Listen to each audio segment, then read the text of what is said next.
Hi everyone, welcome to our 2020 Destination Canada update for our CSP agents. It's Nathan McLaughlin here, Trade Manager. Charlie and I thought we would kick off the year for our CSP webinar program with a bit of an update from Destination Canada and what we're looking forward to in 2020 and what we're focusing on. So we'll just run through quickly all of that, and hopefully it gives you an idea of where we're headed and what you'll see this coming year. So, along, I thought I'd just throw up a map of Canada here. It's something that we don't look at very often, and I'd like to do it when I do the odd presentation, purely just to remind everyone of how big Canada is. Second largest country in the world, only 35 odd million people. So very similar to Australia, and the population tends to hug the coastlines or the borders, and lots of wide open spaces in the middle and in the north. So just have that in mind when you're dealing with any Canada inquiry, just how big it is and the distance to get from one province or destination to another. So moving on to our 2020 objectives for the Australian market. So we came about with these from our research in this market that our head office research team does. I think they interview around 2,000 Aussies, get an idea of their wants and needs and their perceptions of Canada and what they're looking for, when they may want to travel, the types of things they want to do, all that sort of stuff. And out of that, and from what we get from talking to all our partners, both here in Australia and in Canada, we've come up with 3 objectives that basically everything that we do here as Destination Canada for this year is going to speak to, hopefully. So you'll see a lot of these 3 objectives feature in our webinar programs, our CSP newsletters, our More to Explore EDM series, our advertising, lots of stuff that you'll see out about in the trade as well. So let's kick it off with the first. So the first one we've just got up there is lesser known destinations, but it's via our core destinations. And what we mean by that is we're not telling people that to steer clear of those core or iconic destinations like the Vancouvers and the Whistlers and the Banffs and Jaspers and the Rockies, all the Torontos, Montreals. It's really to try and give people an idea, both you guys as the agents and the consumers, of what else you can do while you're there, or the consumer can do while they're there or close by. A perfect example of this is Northwest Territories and Yellowknife. We had some good success last year introducing that with a partnership that they have with Banff Lake Louise Tourism.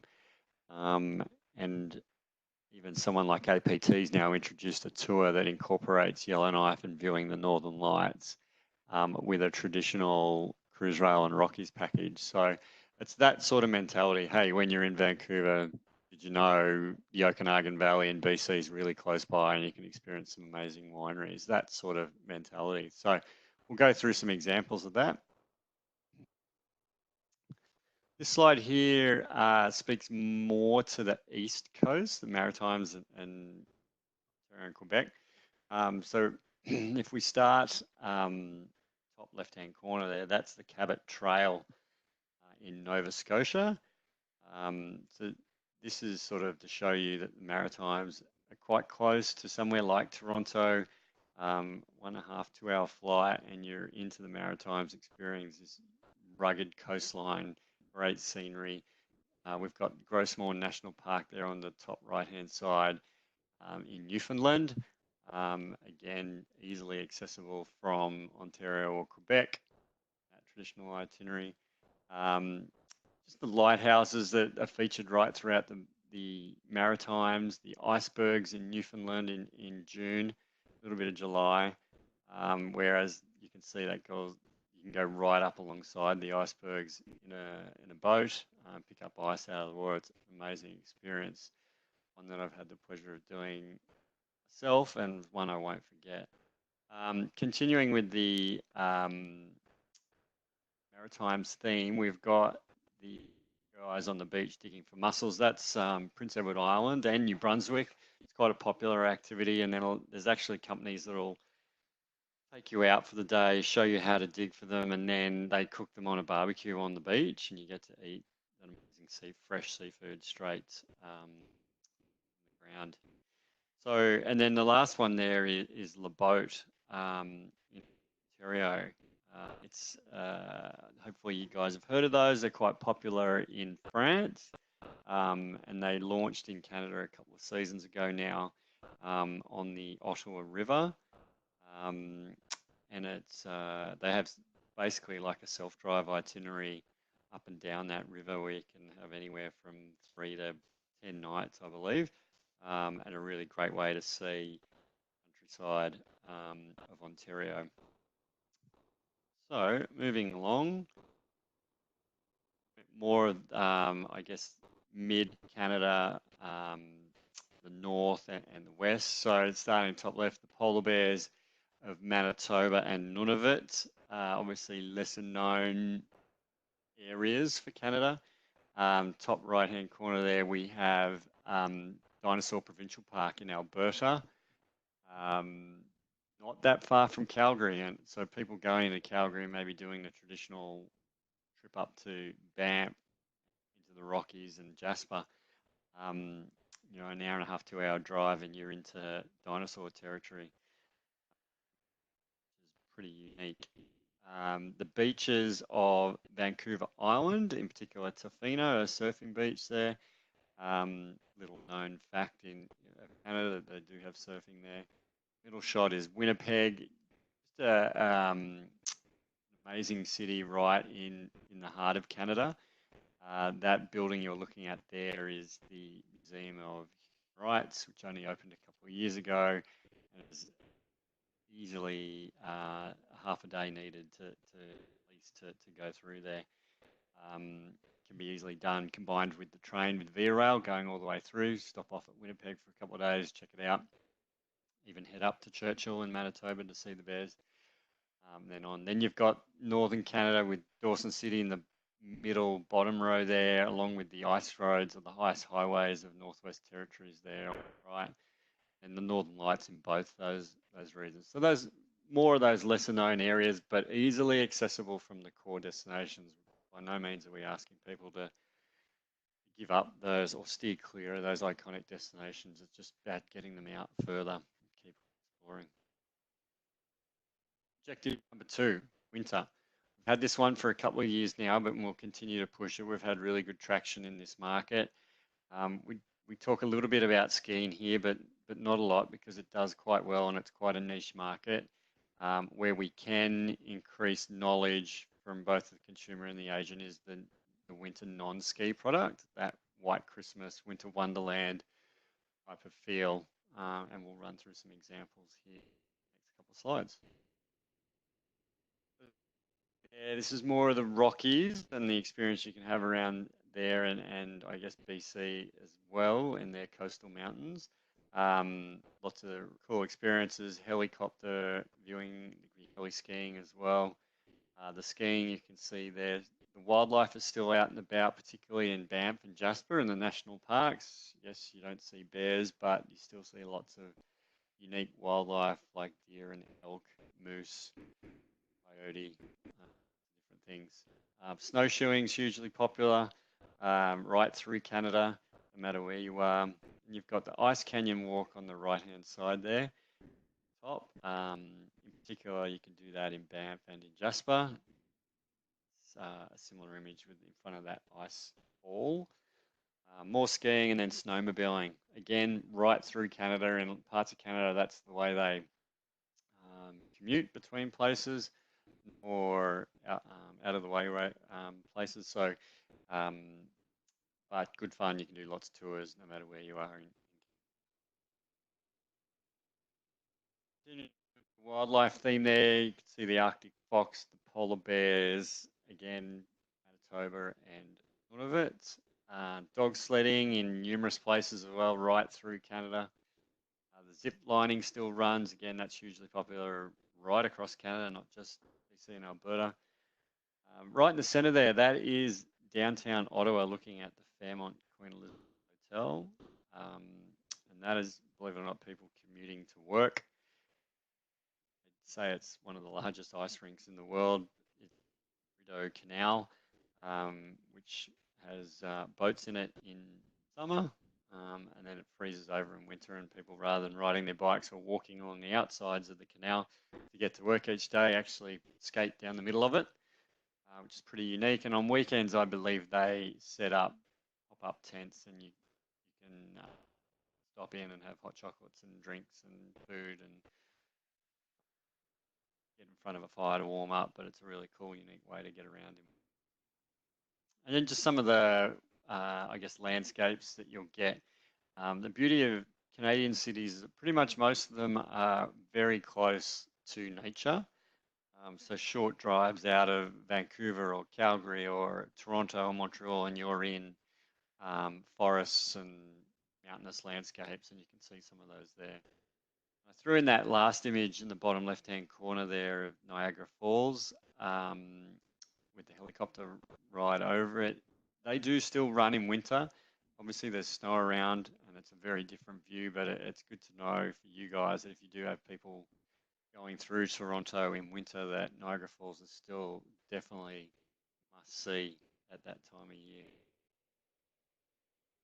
Our third objective, legendary or luxury and luxury experiences. I coined the term legendary because a number of our experiences in Canada, we class as 5-star or luxurious experiences, but they don't necessarily have the accommodation or that 5-star service as such, like a 5-star hotel would. And I speak to things like the Northern Lights viewing, the wildlife viewing with the bears, be it in Manitoba for the polar bears or BC for the grizzlies and the spirit bears. So high-end experience, an amazing experience. You're not staying in a 5-star hotel. So we coined that term legendary to really highlight all of these experiences that we coin or call, I should say, luxury. So let's step through some of those. Top left-hand corner. This is the Hopewell Rocks in New Brunswick in Atlantic Canada. Legendary experience in that it's the highest tides in the world, and they will drop over a matter of hours, and then you can actually walk along that beach exactly where those people are kayaking. So again, unique to Canada, quite a legendary experience, and just that it's I guess unique and something you're not going to get elsewhere. Throwing the helicopter in there because there's just so many different heli experiences you can have in Canada.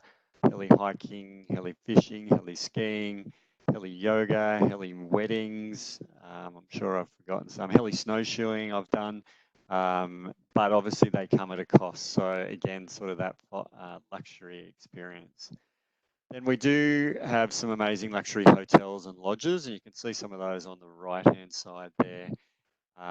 That traditional high-end log cabin type feel in Canada. The one on the top right-hand corner is CMH, which is a heli skiing company in winter and then heli hiking summer. And you can see the amazing view that those guests have got sitting in their deck chairs. And then in the middle, of course, the wonderful Fairmont, the Fairmont Chateau La Frontenac in Quebec City. But hopefully you're well aware that there's numerous of Fairmont properties right through Canada in all our key iconic destinations, and they are certainly 5-star experiences. Moving along, you can see that big tray of lobster. Legendary seafood is certainly a big draw card for Aussies in Maritimes and Atlantic Canada, and you can see just the size of those lobster there, and they are very plentiful, so much so that you can actually get them in McDonald's. Yes, I said that right, McDonald's. You get the McLobster for $3.99 or something similar. Just goes to show you how plentiful and how amazing it is that it's readily available no matter what your budget. So we call that sort of legendary cuisine, but it's certainly a draw card for anyone going to Atlantic Canada. And then I touched on the wildlife in introducing this objective. You've got the polar bears in the bottom left-hand corner there, right on the tundra buggy, and up in Churchill, and then the spirit bear in BC. Um, as I said before, that's legendary experiences or high-end experiences come with a cost, high-end cost, but don't necessarily get five-star hotels and stuff like that. So a few more. We've got the high-end lodges we spoke about. There's some in BC. That top middle is Sonora Resort. Then the middle right and bottom right are some floating lodges. I believe it's Clayquot is one of them, and Nemo Bay the other. You see the heli fishing there we touched on before. Heli skiing we touched on before as well on the far left with Mike Wigley. And then the two trains. I would say Rocky is both legendary and luxury. It's got that five-star feel, particularly in Goldleaf. And then that's the top right-hand corner. And then bottom center is V-Rail. That's more the legendary experience in that it's quite unique. You can travel right across Canada. You sleep on board, so very different to Rocky. Certainly not the same five-star standard, but they certainly do have varying standards right throughout their different trains that they operate right across Canada.